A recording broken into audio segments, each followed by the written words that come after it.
Bien, bueno, ahora sí.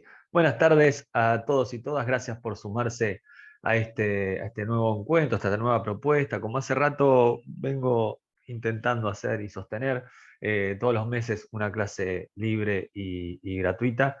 Y siempre trato de ir proponiendo temas diversos que obviamente a mí me interesen.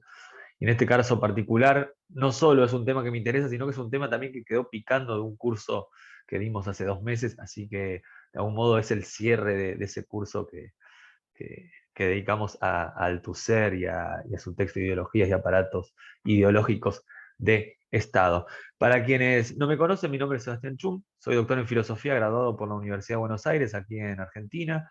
En esa casa de estudios me desempeño como docente en la cátedra de metafísica. Estamos en metafísica, problemas especiales de metafísica, bajo la dirección de Mónica Cragnolini, que ha sido nada, mi mentora y mi directora en todo lo que he emprendido en mi itinerario intelectual. ¿Sí? Además soy docente en la UNIPE, en la Universidad Pedagógica, aquí también en Buenos Aires.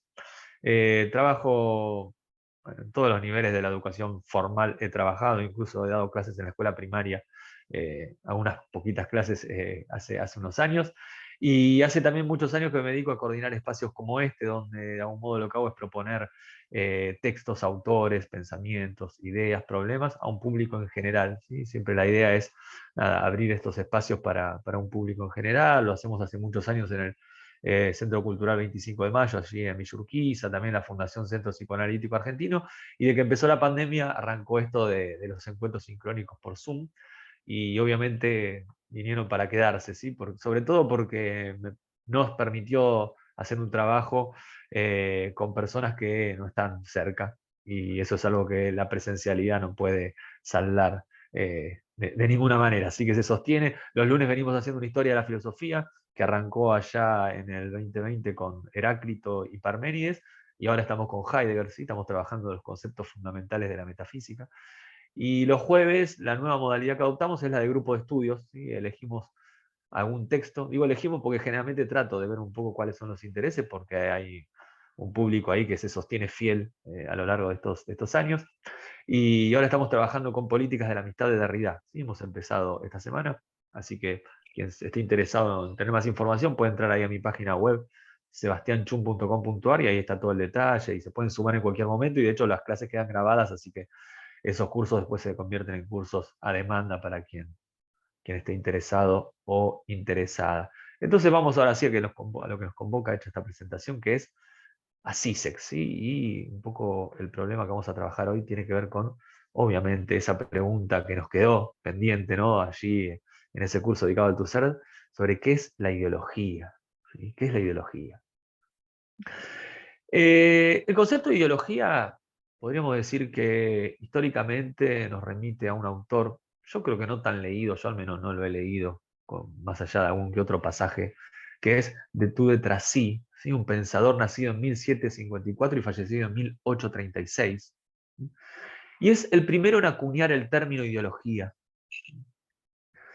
Ese concepto aparece por primera vez en un texto llamado Memoria sobre la facultad del pensamiento o la facultad de pensar, ¿sí? Que es de 1796, finales del siglo XVIII.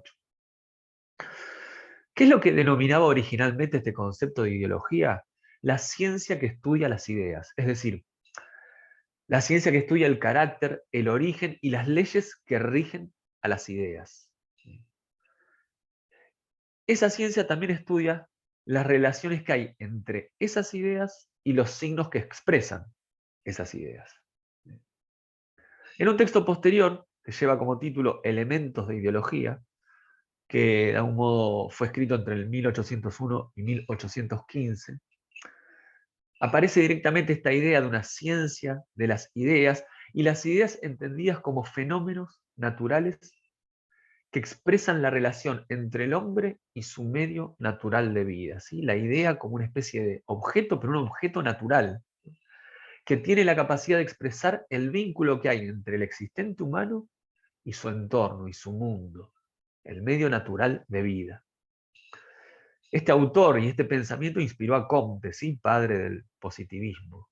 Y acá hay que retener dos cosas muy importantes. Esta idea de que la idea es algo objetivo, un objeto que se puede estudiar, puede existir una ciencia que se ocupe de ese objeto, que es la idea, y al mismo tiempo ese objeto expresa la relación que hay entre el existente humano y el mundo, su entorno. El siguiente punto en esta breve historia que vamos a hacer para poder llegar a Zizek, ¿no? Por supuesto que va a ser Marx. Marx, este pensador tan conocido, tan citado, no sé si tan leído, nacido en 1818, fallecido en 1883, en un texto que a mí me gusta mucho porque es un texto muy breve, pero que condensa muy bien todo el pensamiento de Marx, que es el prólogo a la contribución a la crítica de la economía política. ¿Sí? Dice lo siguiente, Marx: no es la conciencia del hombre la que determina su ser, sino, por el contrario, el ser social es lo que determina su conciencia. ¿Qué significa esto, no? Y acá hay que explicar brevemente al menos, ¿no? Eh, el ABC, si quieren, o el núcleo duro del pensamiento de Marx.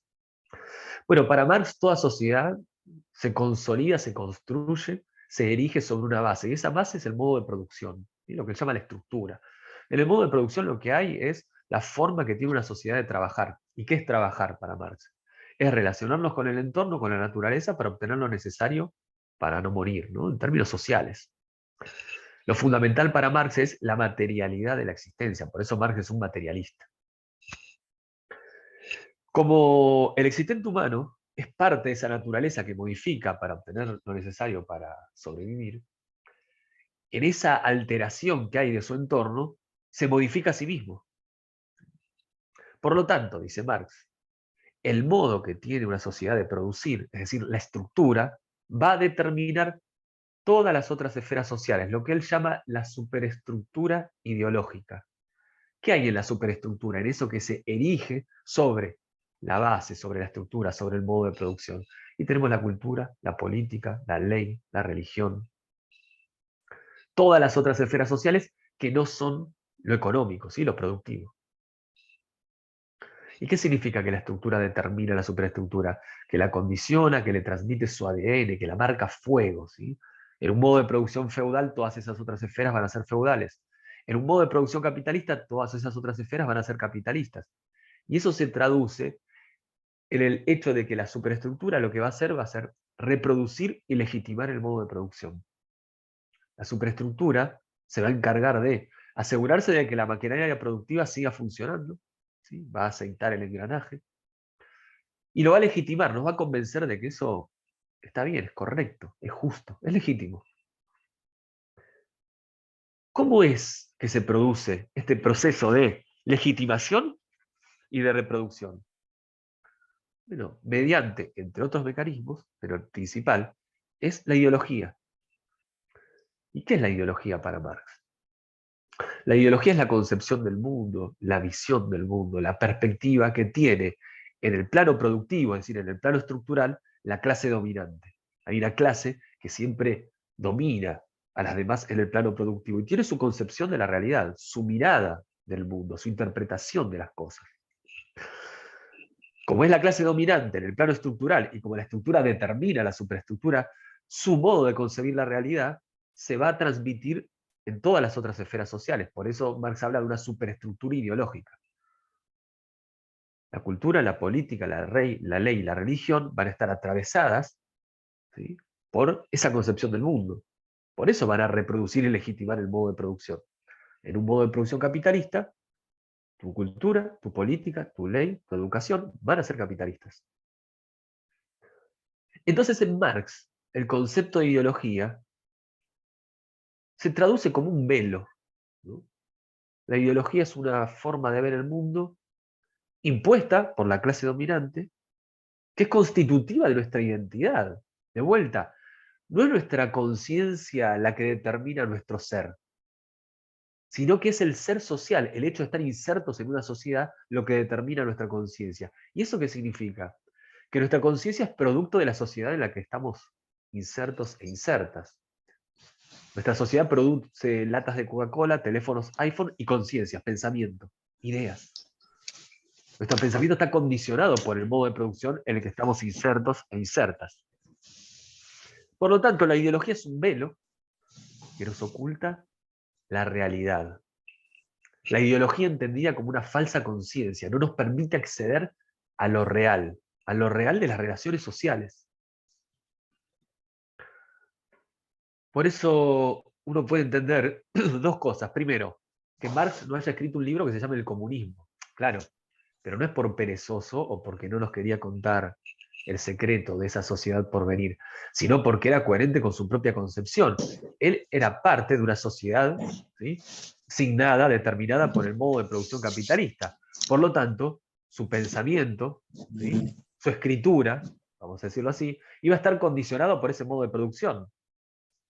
Marx no puede escribir un libro, no puede pensar, ¿sí?, esa sociedad por venir, porque su pensamiento, su conciencia está configurada socialmente. Por eso Marx escribe un libro que se llama El Capital.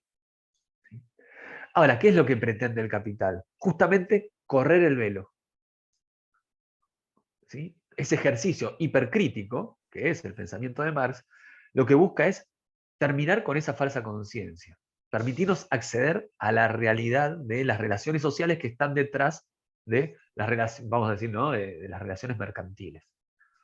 Vos ves una mercancía, te pensás que, ¿no?, que ahí sucede algo del orden de lo mágico, ¿no?, el fetichismo de la mercancía. Hay una mesa que de golpe se pone a bailar, ¿no?, se autonomiza, tiene vida. Bueno, cuando lees El Capital te das cuenta que no tiene vida, que lo que hay detrás de eso son relaciones sociales.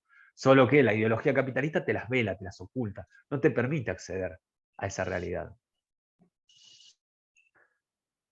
Siguiente parada en nuestro recorrido, obviamente que Althusser, pensador francés, nacido en 1918, fallecido en 1990. El texto que hemos trabajado y fundamental, ¿no?, para todo esto que estamos pensando, que es la cuestión de la ideología, lleva como título Ideología y aparatos ideológicos de Estado. ¿Sí? Es un texto de 1970. Allí lo que hace Althusser es retomar, obviamente, el pensamiento de Marx, pero él dice, yo me voy a interesar por algo que la perspectiva de Marx, que es la perspectiva de la producción, dejó de lado, que es justamente la cuestión de la reproducción. Marx pone el acento en la producción, pero claro, deja de lado, porque es un ser finito y no puede hacerlo todo, cómo es que la superestructura reproduce el modo de producción. ¿Cómo funciona esto?, dice Althusser. Eso implica un cambio de perspectiva radical, dice Althusser. Dejar de lado, ¿sí?, esa mirada, que es la mirada productiva, que dice él, es una perspectiva signada por lo ideológico. Es como si dijéramos, la perspectiva de Marx sigue atravesada por la ideología, vamos a decir, por la ideología capitalista, que hace que ponga el acento en lo productivo.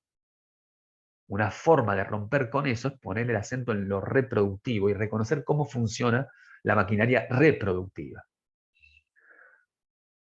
La reproducción tiene que ver con, estoy simplificando mucho, ¿no?, pero principalmente con aparatos de Estado. Y decimos de Estado porque no es que son aparatos estatales, ¿no?, porque pueden ser privados, por ejemplo, determinadas instituciones o mecanismos que operan como aparatos de Estado. Está el aparato represivo, ¿sí?, que aplica la fuerza principalmente, pero los aparatos que le interesa analizar a Althusser en ese texto son los aparatos ideológicos, que trabajan principalmente con la ideología. Y en ese análisis que hace, que obviamente no vamos a reponer, porque no es el objetivo de este encuentro, nos conduce a dos tesis que son fundamentales. La primera, la ideología no tiene historia, dice Althusser. ¿Qué significa eso? Que lo que llamamos ideología es transhistórico. Se encarna en ideologías históricas particulares, ¿sí?, ideología capitalista, ideología feudal, ¿sí?, pero la ideología, lo que yo estoy tratando de pensar, dice Althusser, es transhistórico, como una estructura que se encarna, ¿no?, a lo largo de la historia de distintas maneras. ¿Y qué es la ideología? Segunda tesis, perdón, me salté una. La ideología tiene una existencia material. La ideología no es cuestión de ideas, de pensamientos. No, no. La ideología, ¿sí?, la ideología es una cuestión material. Tiene que ver con la materialidad de la existencia. Esto es algo muy importante, ¿no? Porque lo que nos está diciendo acá Althusser, y nos estamos acercando un poco al gran problema al que nos va a enfrentar Zizek, es, mirá que no alcanza con tomar conciencia para salir de la ideología, ¿eh? Volvamos a Marx. Marx dice, no dice esto, ¿no? Pero digo, vos lees El Capital, corres el velo. Terminás con la falsa conciencia, accedes a la verdad de la milanesa, como diríamos en Argentina, que es a la realidad de las relaciones sociales, del funcionamiento de las relaciones sociales. Althusser dice, no es suficiente con leer un libro, porque la ideología tiene una existencia principalmente material. Está en la materialidad de lo que llamamos el mundo, la ideología. Es una cuestión de ideas, de pensamiento, de reflexión, de toma de conciencia. No es una cuestión teórica ni especulativa. ¿Sí? ¿Y por qué la ideología tiene una existencia material? Dice, claro, porque los actos están insertos en prácticas. Todas nuestras acciones están insertas en prácticas. Y las prácticas están reguladas por rituales. De vuelta, nuestros actos singulares son parte de prácticas que son como un esquema mayor, y esas prácticas están insertas en rituales. Y esos rituales se despliegan dentro de un aparato ideológico de Estado, que es otra forma de decir que somos actuados. O, como dice la célebre fórmula, somos sujetos sujetados, dice Althusser. Por eso la función principal de la ideología para Althusser tiene que ver con la apelación. Cuando se constituye un yo, un sujeto, ahí está operando la ideología, dice Althusser. ¿Qué es la ideología para Althusser? Es una representación de la relación imaginaria de los individuos con sus condiciones reales de existencia. Ven cómo está detrás sí acá presente, ¿no? La idea tiene que ver con la relación entre el mundo, decía detrás sí, y su entorno. Althusser, la ideología es una representación, pero de la relación imaginaria de los individuos con sus condiciones reales de existencia. Dicho de otro modo, la ideología no es una falsa representación de la realidad, sino que es una representación de una relación que es intrínsecamente imaginaria, que establecemos con nuestras condiciones reales de existencia. Hay un desplazamiento con relación a Marx. Entonces, si quieren cerrar los micrófonos, se agradece más que nada por una cuestión del sonido, para quienes están en el Zoom, los que están en Instagram, no, pero se agradece. El texto de Althusser es un texto maravilloso, lo hemos recorrido en ese curso, recomiendo mucho su lectura, es un texto muy importante, ¿sí? Porque Althusser ha formado entre otros a Foucault, a Derrida. Yo en mi tarea de investigador me dedico al pensamiento de Derrida, así que Althusser es un pensador fundamental, ¿sí? Recomiendo mucho ese texto, y a mí lo que más me interesa de ese texto es la tensión que lo atraviesa en esto que podríamos llamar la relación entre el dentro fuera de la ideología. Así que acá me permito leer un pedacito del texto, ¿sí?, para ver un poco cómo se manifiesta esta tensión en Althusser. Dice así: podemos agregar que lo que parece suceder así fuera de la ideología, con más exactitud en la calle, pasa en realidad en la ideología, dice Althusser. Lo que sucede en realidad en la ideología parece, por lo tanto, que sucede fuera de ella. Por eso, aquellos que están en la ideología se creen por definición fuera de ella. Uno de los efectos de la ideología es la negación práctica por la ideología del carácter ideológico de la ideología. La ideología no dice nunca, soy ideológica. Es necesario estar fuera de la ideología, es decir, en el conocimiento científico, para poder decir, yo estoy en la ideología. Caso realmente excepcional, o, caso general, yo estaba en la ideología. Se sabe perfectamente que la acusación de estar en la ideología solo vale para los otros, nunca para sí, a menos que se sea realmente espinosista o marxista, lo cual respecto de este punto equivale a tener exactamente la misma posición. Esto quiere decir que la ideología no tiene afuera de ella, pero al mismo tiempo que no es más que afuera para la ciencia y la realidad. Este fragmento contiene toda la tensión que atraviesa el texto. ¿Cuál es la tensión? En primer lugar, nos está diciendo Althusser, Cuando vos crees que estás fuera, estás más adentro que nunca, ¿eh? Porque justamente uno de los efectos inmediatos y más potentes de la ideología es negarse como tal. Yo estoy fuera de la ideología, ¿eh? Yo me fui a vivir a San Marcos Sierra, estoy en el monte, como de la huerta, me hice una casa de barro. Yo estoy fuera de la ideología capitalista, no uso dinero, no uso la tarjeta de crédito de nadie. ¿Sí? ¿Sí? Hago trueque con algunas cosas, con otros que viven acá en esta comunidad, pero estamos fuera de todo. ¿Sí? No vamos a la escuela, fuera de todo. Bien, dice Althusser, cuando aparece esa certeza es porque se está más adentro que nunca la ideología. De vuelta, porque justamente lo que caracteriza a la ideología es negarse a sí mismo. Entonces uno diría, claro, entonces lo que está diciendo Althusser es que no hay afuera. Sin embargo, cuando uno sigue diciendo, sigue leyendo, dice, es necesario estar fuera y decir, no, hay una afuera. ¿Qué es esa afuera? La ciencia, dice Althusser. ¿Sí? En la ciencia. Y ahí recién uno puede decir, yo estoy, dice que eso es excepcional, porque uno estaría dentro y afuera al mismo tiempo, claro, lo cual es, andá a saber qué quiere decir eso, ¿no? Pero dice, el caso general es, yo estaba, claro, me salí, ahora ya no, estaba antes, ahora ya no estoy más en la ideología. Ahora, leamos de vuelta al final. Esto quiere decir que la ideología no tiene afuera para ella, pero al mismo tiempo que no es más que afuera, para la ciencia y la realidad. Es decir, cuando uno está dentro de la ideología, claro, no hay afuera. Solo hay afuera cuando uno sale. Entonces, ¿se puede salir o no se puede salir? Porque vos me dijiste antes que cuando yo creo que salí, en realidad estoy más adentro que nunca.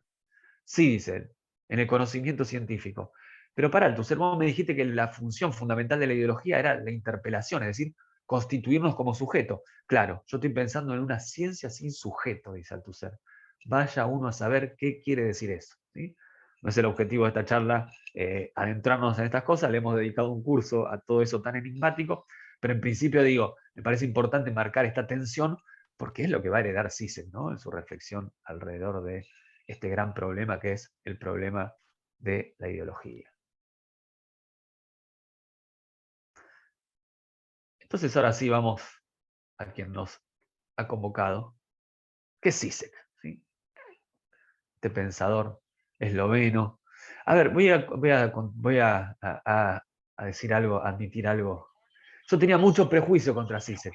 El hecho de que sea tan famoso, que aparezca tanto en los medios, en las redes sociales, la verdad que hizo que yo nunca lo lea directamente. Para mí no había que leerlo este tipo. No, no, este es un chanta. ¿Qué pasó? Haciendo mi tesis de doctorado sobre Derrida, me encontré con un texto que escribió Zizek cuando falleció Derrida. Dije, lo voy a leer, porque uno trata de leer todo lo que se encuentra cuando hace una tesis de doctorado. Tiene esa idea de que se puede leer todo lo que hay sobre algún tema. Después nos damos cuenta que es imposible, pero bueno, está el texto de Zizek, yo repleto de prejuicios, lo voy a leer. Un texto me encantó, excepcional. Entre otras cosas porque lo recuperaba Derrida, ¿no? Él es crítico de Derrida en muchos puntos, pero acá lo que decía es, che, Derrida y yo estamos del mismo lado. ¿Eh? Y porque todos estos que nos critican por ser neoconservadores, reaccionarios, protofascistas, en realidad nos meten a todos dentro de la misma bolsa y estas críticas son completamente infundadas. Entonces, defendiéndose a él, se dice que de algún modo lo está defendiendo a Derrida, resumiendo un poco lo que dice en ese texto, y por eso me gustó tanto. Aparte, no, era un texto muy riguroso, daba muestras de que había un trabajo muy serio por detrás. Y yo dije, pará, yo estoy lleno de prejuicios, nunca leí nada, de hecho nunca vi nada de lo que hay él dando vuelta en las redes sociales y qué sé yo. Entonces de golpe lo empecé a tomar en cuenta. Y vi las dos películas, la guía cinematográfica del perverso y la guía de la ideología del perverso. Y me di cuenta que era muy bueno. Bueno, para mí fue muy bueno lo que me encontré ahí. Una reflexión sobre la ideología muy potente y muy interesante. Y para mí, que soy cinéfilo, me encanta el cine, era un mundo maravilloso que se había abierto. Listo, hasta ahí quedó, tampoco es que me dediqué a Zizek profundamente, pero me adentré en su reflexión sobre la cuestión de la ideología y que me pareció aparte muy, pero muy potente. Cuando digo potente digo que nos permite pensar y problematizar un montón de cosas. Entonces dije, bueno, hay que leerlo un poquito más. ¿Sí?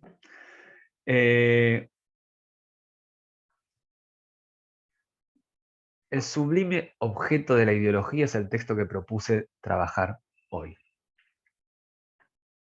En realidad vamos a trabajar unas pocas hojas, ¿sí? La idea no es eh, hacer un recorrido de todo el texto, sino de una parte que a mí me parece muy interesante. Así que para quienes están en el Zoom, lo voy a dejar acá el texto, lo voy a compartir porque hay unas cositas que me va a interesar que podamos leer entre todos y todas. Sí, se dice, hay una definición elemental de la ideología que es la que encontramos obviamente en el Capital de Marx. Ellos no lo saben, pero lo hacen. Ellos no lo saben, pero lo hacen. ¿Qué señala esta fórmula? Una divergencia entre la realidad social y nuestra representación distorsionada de esa realidad social. Lo que yo les decía recién, hay un velo, hay una falsa conciencia. Como hay una realidad social que no coincide con nuestra representación distorsionada, velada de esa realidad social, es posible el procedimiento crítico ideológico. Hace posible la crítica, ¿no? Hay una realidad, nosotros no la vemos, nos representamos otra cosa, entonces la crítica tiene sentido. Che, critiquemos esto para correr el velo, terminar con la falsa conciencia y alcanzar la realidad social tal como es en sí misma. El objetivo, digamos, de esta definición clásica de la ideología, que obviamente sí se remite a Marx, es justamente disolver la conciencia ideológica ingenua corriendo el velo, develando. Es como si dijéramos, está la realidad, te pusiste unos anteojos que distorsionan esa realidad, ¿no? Tienen un filtro de Instagram incorporado. Entonces, ¿cuál es el objetivo de la crítica ideológica? Sácate los anteojos y velo con tus propios ojos. Accede a la realidad social tal como es en sí misma, sin distorsiones, sin velo.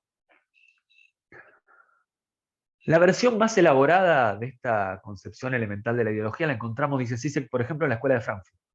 ¿Sí? Adorno, Horkheimer, Marcuse.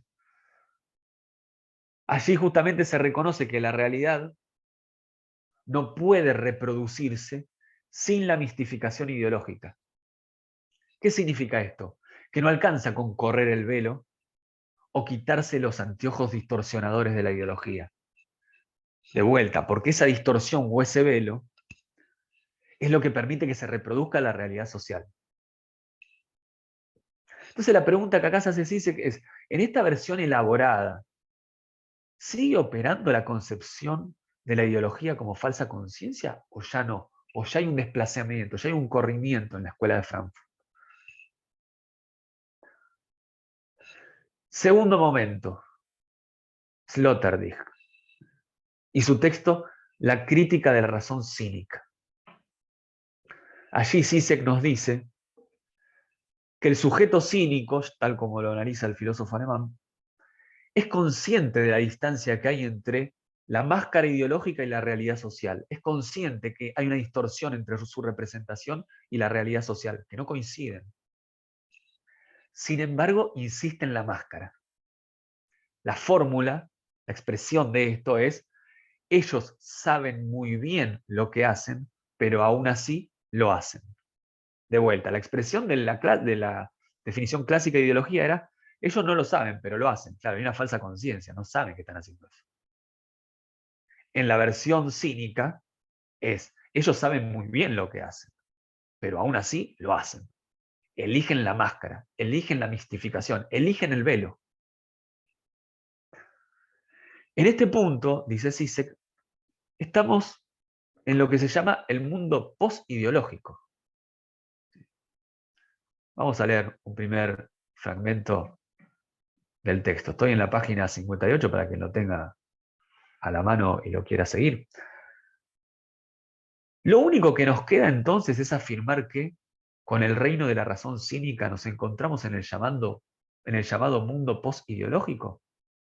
Hasta Adorno llegó a esta conclusión, partiendo de la premisa de que la ideología es, estrictamente hablando, solo un sistema que reclama la verdad, es decir, que no es simplemente una mentira, sino una mentira que se vive como verdad, una mentira que pretende ser tomada seriamente. La ideología totalitaria ya no tiene esta pretensión, ya no pretende ser tomada seriamente ni siquiera por sus autores. Su estatus es solo el de un medio de manipulación puramente externo e instrumental. Su dominio está garantizado no por valor de verdad, sino por simple violencia extraideológica y promesa de ganancia. ¿Qué significa esto? Esta concepción cínica, ¿sí?, que encuentra en Sloterdijk, implica que la ideología ya no tiene pretensiones de verdad, es decir, ya no quiere velar nada. No es que te quiere engañar. No, vos sabés muy bien lo que estás haciendo.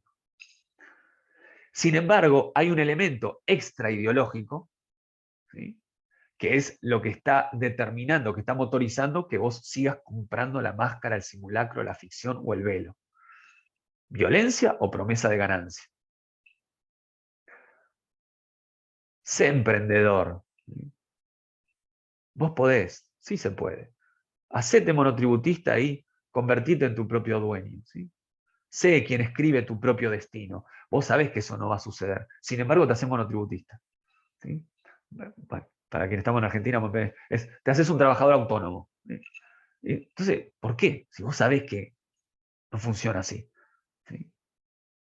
Bueno, porque hay otros elementos extraideológicos que están operando. Entonces, estamos acá ante un mundo posideológico. La ideología ya no hace lo que supuestamente hace. Ya no vela, ya no oculta. No tiene que ver con una falsa conciencia. La verdad o la falsedad ya no tiene nada que ver acá. Sin embargo, dice Zizek, esta razón cínica deja intacto el nivel en el que la ideología estructura la realidad social. Es decir, deja intacto el nivel de la fantasía ideológica, que es el nivel que le interesa a Zizek.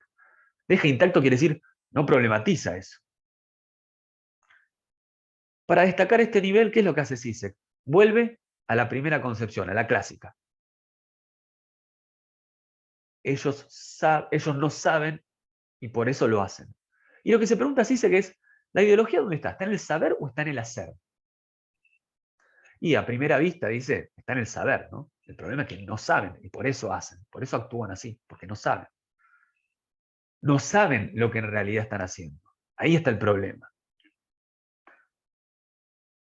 Aquí aparece obviamente esta inversión althusseriana que yo mencioné, que tiene que ver con que hay una ideología espontánea en la práctica, en lo que hacemos. Dicho de otro modo, el problema no está en el saber, ¿eh? El problema está en el hacer. No importa que sepas o que no. La ideología es principalmente material, decía Althusser. Tiene que ver con tu práctica, con tus acciones, con tus actos, insertos en prácticas, insertos en rituales, insertos en aparatos ideológicos de Estado. Cuando vas a desempeñar tu rol docente, ¿sí?, ahí está la ideología, no en el contenido que transmitís. No es que hay ideología porque estás enseñando Ayn Rand, ¿sí?, sino que hay ideología porque estás cumpliendo tu rol dentro de la sociedad. Te estás constituyendo como un sujeto dentro de esa sociedad.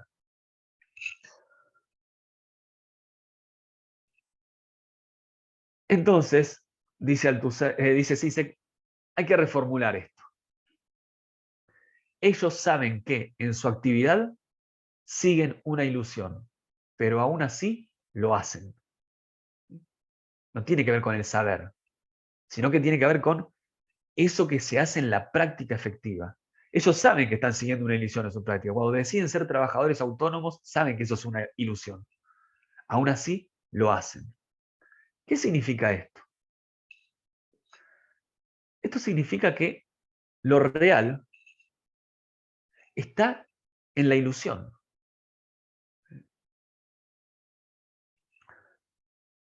Vamos a leer un último fragmento del texto. Lo que ellos no saben es que su realidad social, su actividad, está guiada por una ilusión, por una inversión fetichista. Lo que ellos dejan de lado, lo que reconocen falsamente, no es la realidad, sino la ilusión que estructura su realidad, su actividad social real. Saben muy bien cómo son en realidad las cosas, pero aún así hacen como si no lo supieran. La ilusión es, por lo tanto, doble.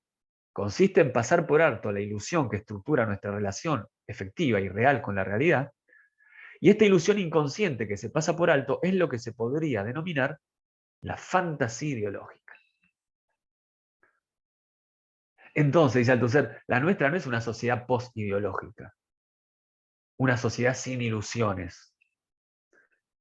La distancia cínica nos oculta justamente el poder estructurante de la fantasía ideológica. La ilusión está en el hacer, en la praxis, en la práctica, en la materialidad de la existencia, no en algo del orden de la conciencia, del intelectivo, de las ideas, de la razón. Por eso dice, si lo real está en la ilusión, ¿no? Y acá nos remite, esperen que dejo de compartir esto y volvemos un poquito al Power. Volvemos acá. Esta película de Carpenter, They Live, ellos viven, ¿sí? Una película de 1988. Althusser empieza, sí sé que empieza la película, no es de él, no, él está en la película. La guía perversa de la ideología comienza refiriéndose a esta película, ¿no? De Carpenter. No voy a contar todo el argumento, pero sí lo que me parece importante para retener ahora, ¿no? Volviendo a esta cuestión de las gafas. Hay un personaje, digamos, que es un homeless, que no tiene nombre, en los créditos aparece como nada, que encuentra por diversas circunstancias una caja llena de anteojos. Y cuando se pone esos anteojos, ve esta imagen que estamos viendo, ¿sí? Fíjense los títulos de los libros. Es decir, corre el velo ideológico, ¿sí? Fíjense que lo que dice ahí, dice, no cuestiones la autoridad, ¿sí? No pienses, ¿sí? No, ¿qué más dice? Honor, hay que adorar la apatía, ¿sí? Estate dormido. Hay una parte donde hay uno dando un discurso y dice, obey. Y estos personajes que los ves son como una especie de zombies, en realidad son extraterrestres, ¿no? Que ocupan lugares de poder y que nos están gobernando. O sea, nosotros no vemos la realidad, ¿sí? Cuando se pone estos anteojos, ve, corre el velo y ve la realidad. Que hay extraterrestres, pero lo más importante, ve el trasfondo ideológico de todo aquello a lo que accedemos. Gran película la de Carpenter, ¿eh? Muy cercana para mí en algún punto a Videodrome de Cronenberg. Otra gran película si les gusta el cine para transitar. Bien, entonces, hay una escena donde este homeless se encuentra con un compañero ahí que está en situación de calle, Frank, y le dice, che, ponete estos anteojos porque mirá lo que vas a ver. Y Frank no se los quiere poner ni a palos. No se los quiere poner. Se resiste, al punto de que se terminan agarrando trompadas, se pelean, ¿sí? Terminan los dos ensangrentados y al final como que se los pone a la fuerza, ¿no? Mirá, mirá, le dice. Entonces Zizek se pregunta, che, ¿por qué no se los quiere poner? Son unos anteojos, ¿no? ¿Por qué hace tanto esfuerzo en no ponérselos? Y lo que dice Zizek es, porque ya sabe lo que hay. No necesita ponerse los anteojos. Volvemos al ejemplo en la definición clásica, ¿no? La ideología como unos anteojos que tienen un filtro que te distorsionan el acceso a la realidad. Bueno, en la versión de Zizek, de la fantasía ideológica, es, los anteojos no tienen cristal, no tienen filtro, te pones el marco nada más. Porque la ideología, la fantasía ideológica, estructura la realidad misma. La realidad social está estructurada ideológicamente. No hay una escisión, no hay falsa conciencia, no hay velo, no hay distorsión. No hay anteojos que quitarse. Por eso no se los quiere poner, porque de algún modo ya los tiene puestos.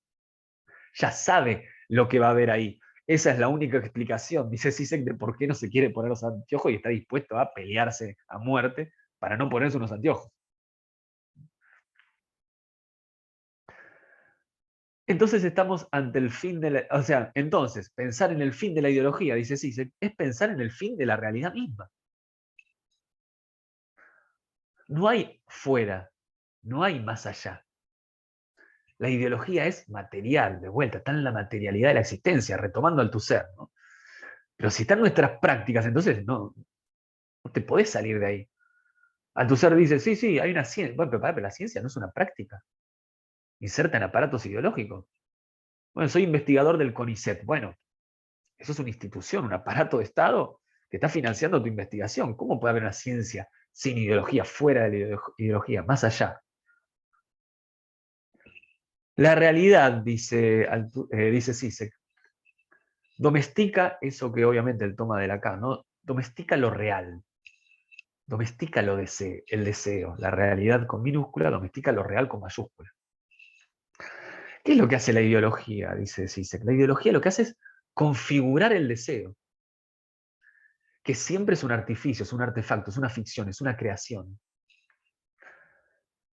Sin embargo, hay quiebres de la realidad, donde eso real, dice, se anuncia, pero claro, no puede ser simbolizado, dice Zizek. Ahora bien, si el deseo está configurado ideológicamente, entonces dice Zizek, hay que estar en constante vigilancia con relación a nuestros deseos. Ahí está la clave. Él remite una película que es excepcional, ¿no? Que si no la vieron hay que verla, ¿no? Que es Stalker de Tarkovsky. No quiero contar nada, ¿no? Pero ahí se pone en evidencia la cuestión del deseo, ¿no? Entonces dice cuando habla, refiere a esa película desde esta perspectiva, dice, ahí está la explicación del final de Stalker, ¿no? Que no lo quiero contar para que vean la película de Tarkovsky, que es excepcional como todas sus películas. Ahí está la explicación. ¿Cuáles son nuestros verdaderos deseos? Y cómo los deseos están estructurados ideológicamente. Es como si dijéramos, la materia prima de los deseos es ideológica. La única manera de romper el poder de nuestro sueño ideológico, dice Zizek, es confrontar lo real de nuestro deseo que se anuncia en este sueño. Es decir, es enfrentarnos al deseo. Es como si dijéramos, hacernos cargo del deseo. ¿Qué decías vos? No, yo quiero que se termine el hambre en el mundo y que se terminen las guerras. No, no, dice, ¿qué decías de verdad? Eso hay que hacer, hay que enfrentar los deseos, lo real, ¿no? Es la única manera de ponerle, de hacer cierta resistencia con relación a esta fantasía ideológica que estructura nuestra realidad, enfrentarnos a nuestros deseos. Si quieren, si quieren ver la película de Zizek, la recomiendo, seguro que está subida en YouTube de manera gratuita, pero el análisis que hace para mí de Titanic y el momento en que DiCaprio se va para abajo y la otra no lo sube a la puertita, bueno, para mí es muy bueno. Es una de las grandes cosas para mí de esa película y recomiendo que lo vean. Vamos a leer una última parte del texto para luego ya ir a charlar un poco. Sería 77, si mal no recuerdo. Excelente. Dice Zizek, una ideología se apodera de nosotros realmente solo cuando no sentimos ninguna oposición entre ella y la realidad, a saber, cuando la ideología consigue determinar el modo de nuestra experiencia cotidiana de la realidad. Saltamos. Una ideología en realidad triunfa cuando incluso los hechos que a primera vista la contradicen empiezan a funcionar como argumentaciones en su favor. Y esto a mí en su momento me pareció como una gran explicación de todo. ¿Sí? ¿Cuándo está funcionando una ideología? Bueno, vamos al ejemplo. Acá el ejemplo que da Zizek en esta parte es de un alemán, ¿sí? Católico, creo, protestante, me acuerdo, que tiene un vecino alemán judío. Lo quiere mucho, ¿no? Se admira mutuamente, tiene una relación hermosa, dice, ¿no? Maravilloso, grandes vecinos. De golpe asume el nacionalsocialismo al poder en el 33 en Alemania. Su vecino sigue siendo la buena persona, limpio, pulca, buen vecino, buen ciudadano que era hasta ahora. Pero ahora el alemán protestante dice, seguro que eso es una mascarada, es un simulacro, y seguro que en el fondo es la porquería que es. ¿No? Es el ejemplo que da para explicar esto, o para apoyar esto, ¿no? Pues sí, siempre es muy visual, incluso en sus textos. ¿Qué quiere decir eso? ¿Cuándo la ideología está funcionando? Cuando incluso los contraejemplos, a ver, cuando incluso podemos encontrar en la experiencia, en la empiria, elementos que contradicen a la ideología, pero que la terminan, ¿sí? Confirmando. No sé si les pasa a veces tener discusiones políticas, no hay que tener discusiones políticas, ¿no? Pero uno a veces emprende ese tipo de discusiones, sobre todo en Navidad o en Año Nuevo, ¿no? Después de la cena familiar, a uno le agarran ganas de convencer al otro de que tiene que pasarse a la izquierda y no ser tan de derecha, ¿no? Entonces uno trata de explicarle, che, pero pará, esto está en la realidad, o sea, ¿no ves eso? El problema no es que no lo ve, lo ve. El problema es que eso confirma la ideología. Y eso es lo maravilloso y para mí eso es lo interesante y lo potente de lo que está pensando Zizek. ¿Por qué? Porque la ideología no tiene una cuestión de conciencia, de saber, de correr el velo. Che, te digo cómo es la verdad, ¿no la ves? Ah, sí, tenés razón, me hago de izquierda. No, no funciona así.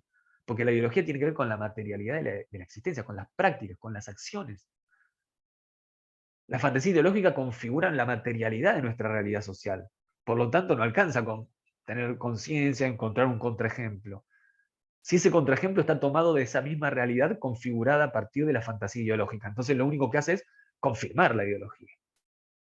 Entonces, ¿qué hacemos? Dice, enfrentémonos a eso. Hagámonos cargo de eso. Como si, hagámonos cargo de eso que nos constituye y que nos constituyen nuestras identidades como sujetos. Hagámonos cargo que no hay afuera y que estamos todos y todas atravesados por la ideología y que eso es constitutivo de nuestra identidad, de lo que somos. Esa es la materia prima de la que está hecha nuestros sueños, nuestros deseos. Y por eso así se le interesa al cine, porque dice, el cine es la materialización de esos deseos y de esos sueños.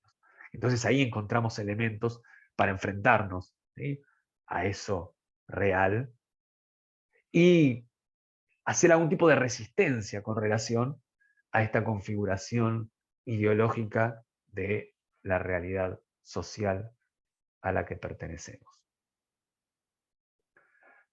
Bien, para quienes están en el Zoom vamos a abrir un espacio ahora para consultas, preguntas, comentarios, todo lo que quieran sumar. Para quienes están en el Instagram les mando un saludo y bueno, nos vemos en una próxima edición. Gracias por sumarse.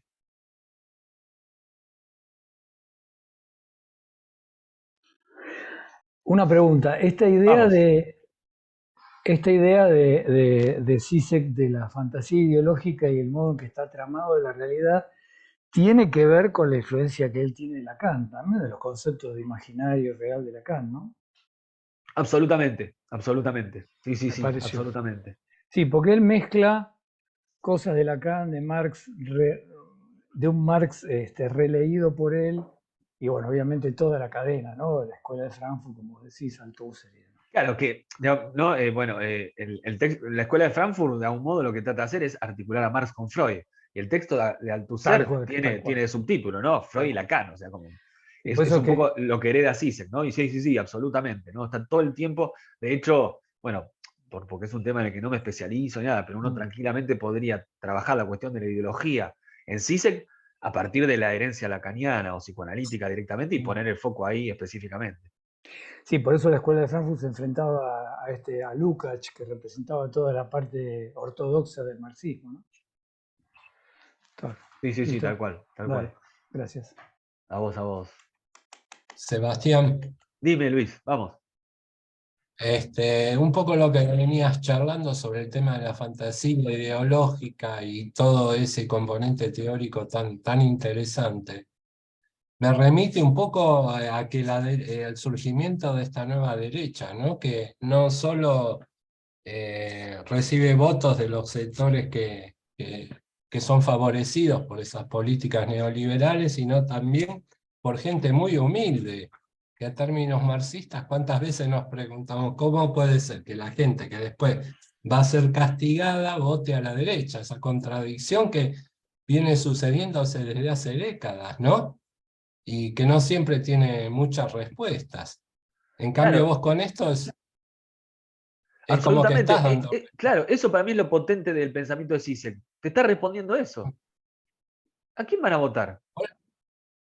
Por eso Yo usa la siempre digo, palabra cínico. Estos tipos, si tienen algo, es que son No, cínicos. no, no, no, no, no, no es cínico, ¿eh? O sea, Zizek deja de lado la razón Ah, cínica de Sloterdijk. lo No, de no. cínico era de Sloterdijk, perdón. Claro, pues dice, pues, la versión cínica deja intacto ese elemento que es Claro. que la realidad social está configurada a partir de la fantasía ideológica. No lo Mm, toca.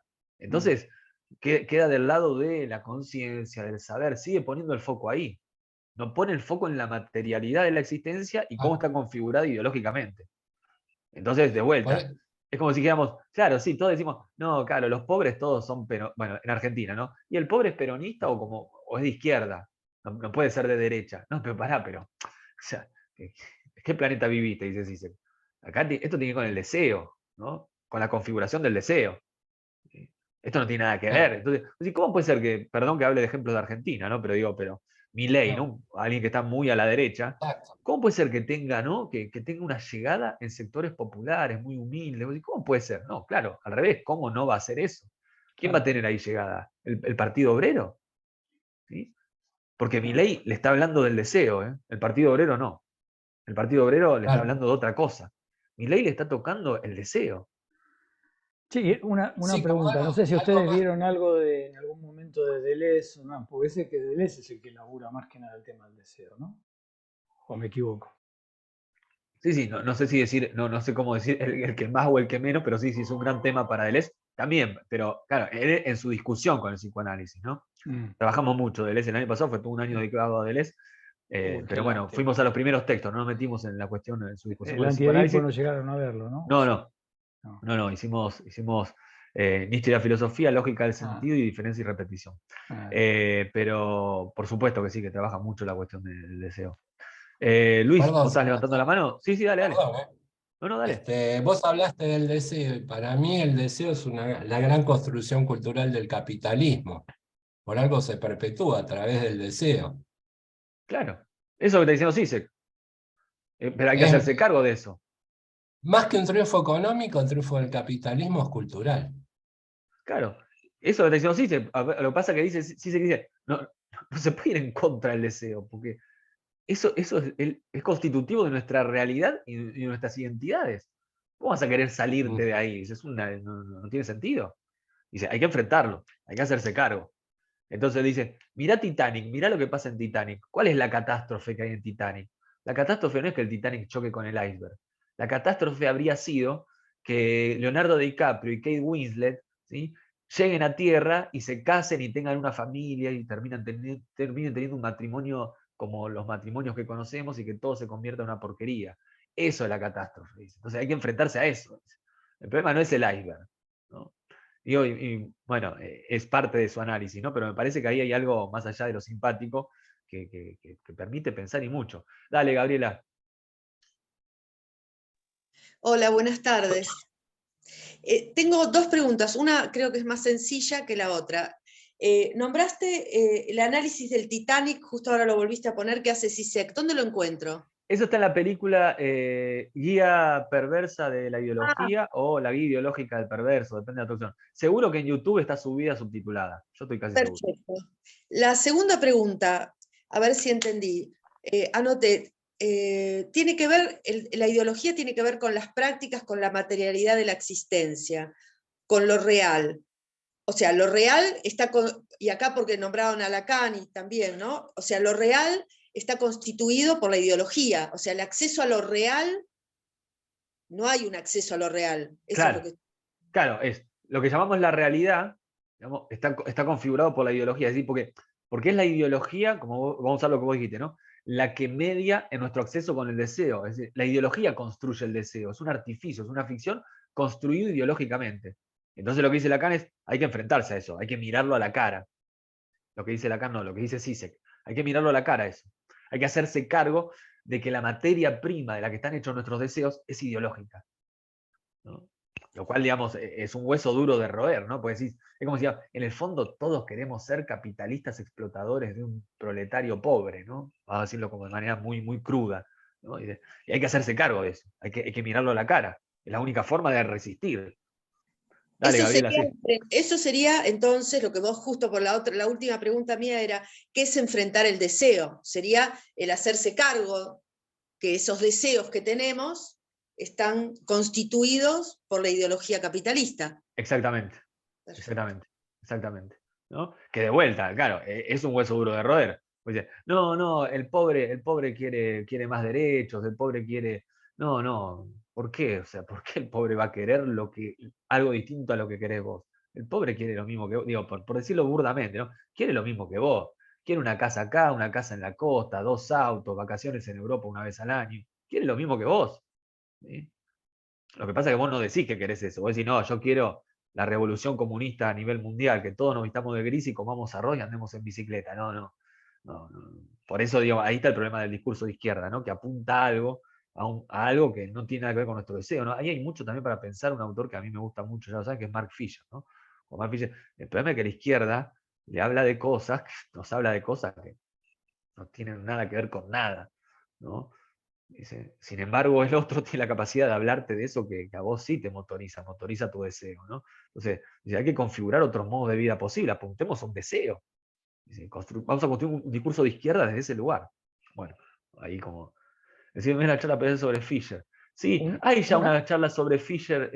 Yo todas las clases, esta gratuita, las subo en YouTube. Lo más fácil es, entren a mi web si quieren, sebastianchum.com.ar, y ahí yo subo todas las clases. Y hay una de Fisher ya que hemos dado sobre realismo capitalista. Digo, ya que alguien lo nombró ahí, no leí los chats. A ver qué hay. Esperen, El toma tu Lacan, sí. La guía perversa de la ideología del cinéfilo. Sí, esto está subtitulado en castellano en YouTube. Ah, perfecto. Althusser y Zizek, creo que esto no sé ni cuándo vino, pero el siguiente mes la charla sobre Fisher, sí. Esto me Vamos, hace sí. acordar, les recomiendo, no sé si vos la viste, la debes haber visto, una película que se llama Milagro en Milán, de Vittorio De Sica, que justamente plantea la dificultad del sostén de la pertenencia ideológica de determinada clase, ¿no? O sea, ¿qué es lo que pasa? Bueno, no les voy a contar la película, pero en realidad todo el proyecto que se genera en la comunidad de gente que no tiene casa y que vive en la plaza, no voy a espolear nada, muere en determinado momento y lo que la película demuestra es que esto que vos estás diciendo, que somos de izquierda hasta que empiezan a aparecer la tentación de los bienes de consumo y a la mierda con todo. Esa es una. Y la otra es, todo lo que estuviste diciendo desde Zizek me resuena dos cosas. Uno, la posmodernidad, tema con el cual yo laburo, doy clases, soy profe de comunicación y de literatura. Tiene que ver con la posmodernidad, esto del post, lo post-ideológico, ¿no sería posmoderno de alguna manera? Ah, sí, pensé que. Sí, Te estoy claro. preguntando. Digo, pero uno diría, sería un autor dentro de esto que llamamos la posmodernidad. Y de Posmodernidad, hecho, sí, ese sí, texto sí. que yo comenté, que me enganchó con Zizek, tenía que ver con eso, con decir, che, Derrida y yo estamos del mismo lado, ¿no? Estamos del mismo lado porque tenemos los mismos enemigos. Y me Claro. parece que eso hay que reconocérselo a Zizek. Y en ese sentido uno diría, sí, habría algo ligado a esto de la posmodernidad. Y bueno, pasa que es un concepto que generalmente se usa de manera peyorativa, posmoderno. Ah, estos son posmodernos. Para esto, como no hay verdad, entonces dale, todo está permitido. No, de ninguna manera, ¿no? De ninguna manera, nada de eso se sigue del pensamiento nietzscheano y post-nietzscheano, ni de nada que se pueda relacionar con este tipo de pensamiento. Sí, De pero hecho, la de corriente hecho Zizek, posmoderna ven que hay es argumentos muy fuerte. rigurosos, hay un intento, ¿no? Sí, sí. A ver, yo creo que todos estos pensamientos están motorizados por un deseo emancipatorio aparte, ¿no? No, Acá hay un sí, interés obvio, eso político no hay claro, ¿no? duda, Que es algo que muchas no veces hay también se duda. niega, Lo y que me pasa es parece que que el es algo tipo que hay. dice, bueno, pero basta de jugar un juego perimido, o sea, la izquierda anacrónica no va más. Y Exacto. la otra, todo lo que están diciendo, para lo que dijiste hoy, tiene un fuerte olor a Borges para mí. O sea, siento la concepción estética de Borges detrás de esto, ¿no? O sea, ruinas Y es que mira, seculares. justo estoy dando un curso sobre Borges y anteayer di una clase sobre la biblioteca de Babel, entonces te respondo desde ahí y con esto terminamos. El texto de Zizek, el texto de Althusser, la respuesta al texto de Zizek, la respuesta al texto de Althusser ya están en esa biblioteca infinita. Entonces, claro, todo ya lo contiene Borges. Sí, Borges ya viejo hijo de puta. es la encarnación de Dios, olvídate. Ayer me di cuenta de algo que estaba en ese cuento, que ya lo vengo trabajando de hace un montón de tiempo, que me pareció excepcional y que tiene que ver con esto, y ahora sí cierro con esto. En un momento dice Borges, hay una secta, digamos, que cree que la mayoría de los textos no tienen sentido, no tienen forma, son caóticos, informes, claro, porque la mayoría hay, por ejemplo, textos que son 3 letras, MCB repetidas, ¿no? En todas las páginas. Sí, No tiene sí, sí, sí, sentido eso. me acuerdo. Dice, pero claro, dice Borges, hay otros que dicen, no, en algún lugar de la biblioteca infinita hay un texto que explica el sentido y la razón oculta detrás de ese texto, solo que para nosotros es ininteligible, porque es una concepción de la razón más amplia que la nuestra, pero porque la razón que nosotros concebimos es una razón circunscripta a un modo de lo racional. Hay una Claro. racionalidad más grande y hay un idioma que nos permite acceder a esa otra racionalidad esperándonos. Hace falta solo encontrar esos libros. Nada, demasiado bueno para Hay un ser real. ensayo de él que se llama La Biblioteca Total, que es el Sí, antecedente sí, del cuento. sí, del Que 39, sí, sí, queda justo lo sé porque estuve impresionante, hablando mucho de eso hace 2 impresionante. días. Bien, bueno, gente, nada, como siempre, muy Muchas agradecido gracias. por su participación, por haberse sumado a la propuesta. Cualquier cosa que quieran, me pueden escribir mail, saben que suelo responder lo más rápido posible. Quienes andan en mis cursos nos vemos jueves o lunes en algún momento, y quienes no están invitados a sumarse. De vuelta, todas las clases gratuitas, ahí las encuentran en la página, las que ya sucedieron, así que las pueden visitar. Gracias Larisa, un abrazo. Así que bueno, nada, les mando un saludo y nos vemos el mes que viene con alguna nueva propuesta. Muchas gracias. Gracias. Chao, Ah, chao, chao, chao, Bea, nos chao, vemos. chao, chao, nos vemos. Gracias.